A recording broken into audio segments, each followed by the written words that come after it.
our issue is not primarily an issue of facts or science. The pro-life view is and has always been on solid ground with science and facts. This isn't about whether abortion is the taking of a human life. Even the so-called pro-choice people will admit to that. So this really isn't an issue about what we know. This is an issue of what meaning do we apply to what we know. Cincinnati, Ohio, the late Dr. Bernard Nathanson, former abortionist turned pro-life activist in 1984. He produced the movie Silent Scream, a real-time ultrasound view of an abortion. It showed the formed body of a baby being ripped to pieces within the womb of a mom. It was graphic, it was powerful, it was ugly. Nothing like that had ever been seen before. I thought that if people would just see this and know what it was, that we would win this debate. Abortion, therefore, would no longer be an issue, and science would settle it for everybody. I was a talk show host in Cincinnati, and the mayor of the city, Ken Blackwell, invited members of the media and members of the pro-life community and the staff of Planned Parenthood to come to a screening of that documentary. The pro-life people sat in the back. The Margaret Sanger staff sat in the front. The lights dimmed. The movie played. The pro-life people in the back of the room dissolved into tears. The pro-abortion folks, the Planned Parenthood staff, they dissolved into giggling and laughter. Both groups seeing exactly the same thing. Don't think for a moment that this issue is about facts or reason or logic. This is an issue, as Steve Scheffler said, of worldview. Dr. John Patrick is a medical ethicist. He is president of Augustine College in Canada. He has spoken on medical issues in Des Moines. I've heard him speak a number of times. He is absolutely brilliant. He is much in demand. He's made several speaking trips to Cuba to speak on medical ethics within the atheist Marxist schools there of medicine. And since he's Canadian, he has no trouble getting into that country, unlike we would. And after he accepted a lecture to speak to Cuban doctors, a Cuban professor approached him and said, "I am professor of Marxism and Leninism at the local university. I would like you to debate me tomorrow morning at faculty on the nature of ethics." The question? What are human ethics? Dr. Patrick said there was no way he could turn that invitation down, but he struggled to find a way to begin his talk until the very last moment. He came up with the hook, as I would call it. He instructed his host to write a message on the blackboard in Spanish. The message? This message assembled itself. So his host wrote that on the board. And then Dr. Patrick asked the audience, if you had just walked into this very classroom and saw that message for the first time, would you believe it to be true? This message assembled itself. Can you make any sense of that sentence? Well, of course, everybody in the room started laughing.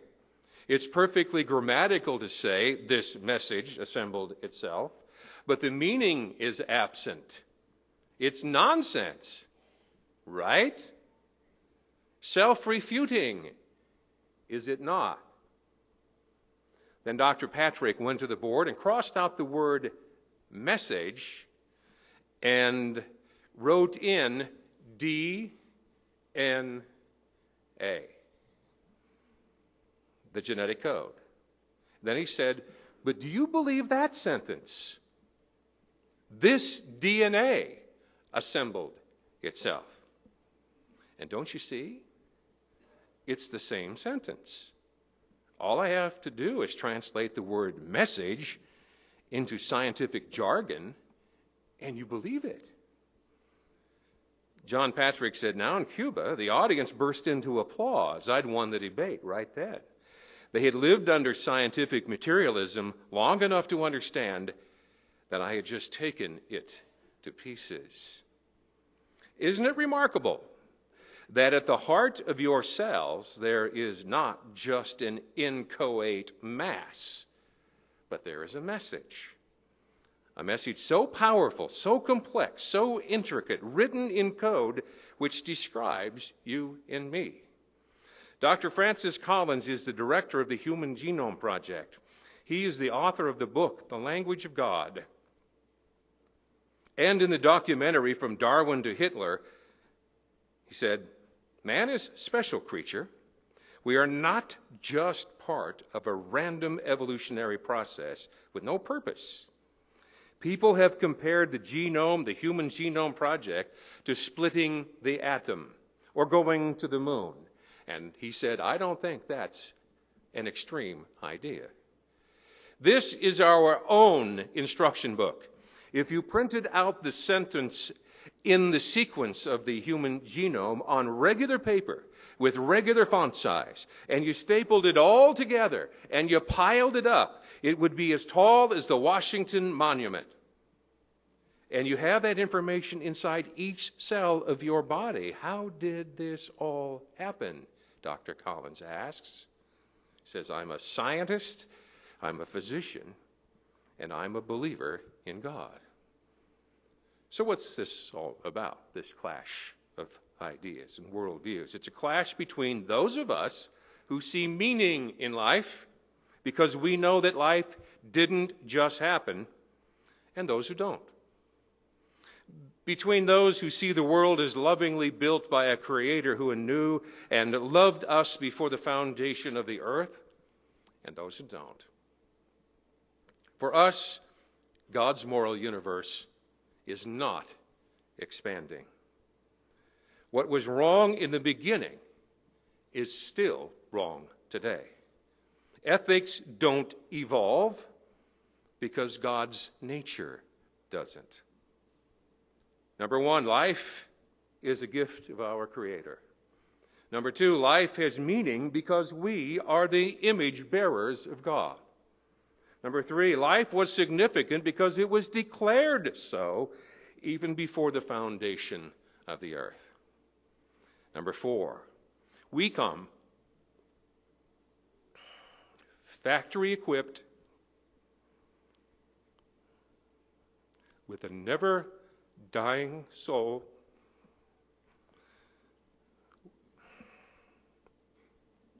which God loved before time itself came into existence. Therefore, the whole purpose of Christian ethics is to affirm the value of human life, not just as an act of self-worship on our part, but because it's an act of worship. Pro-life position is an act of worship. One last point. Here's a true story of abuse and love and redemption. It is indeed a mark of God's grace that my sister Sonia, who herself had 2 abortions as a young adult, that she herself, a victim of abuse and neglect, would eventually get her life together, have 2 beautiful, now adult children, that she now leads a post-abortion trauma ministry for young women, that she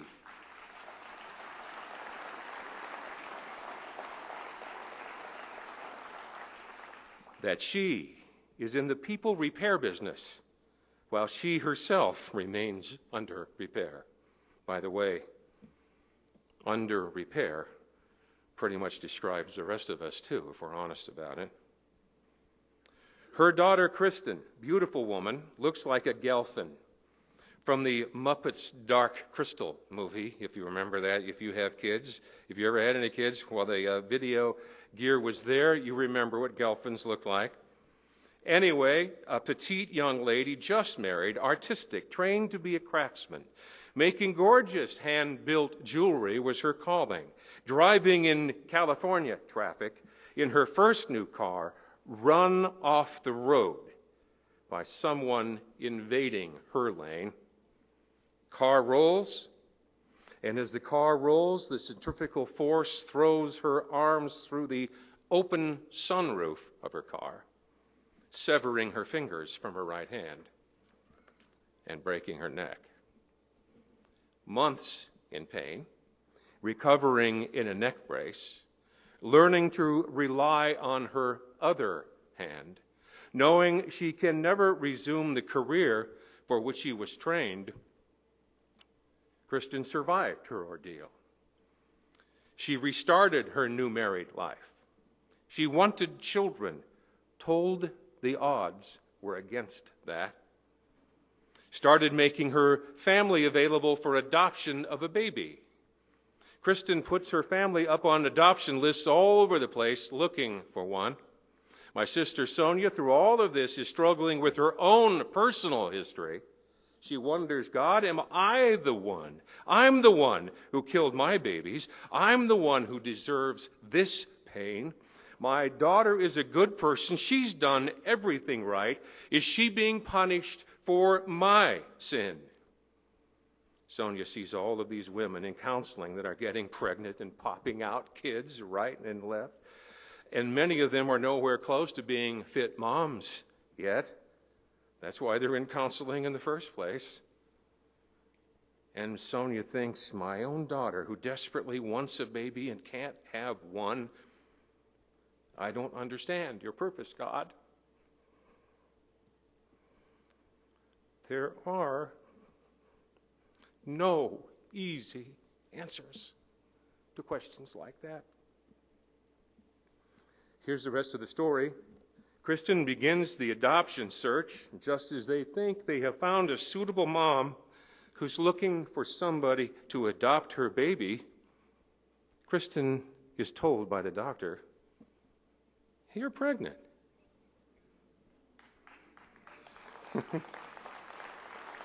I know how you feel. So the family goes from 0 children to 2 possible babies in just a couple of moments. But then the teenage mom backs out. No matter, we still have our own on the way. Several weeks of happy planning, getting the baby's room ready, thinking of potential baby names, savoring all of the thoughts and plans which attend the arrival of a first baby. Then the complications. Then the unpronounceable medical condition. Then the unspeakable. The baby does not survive. Then the unconsolable.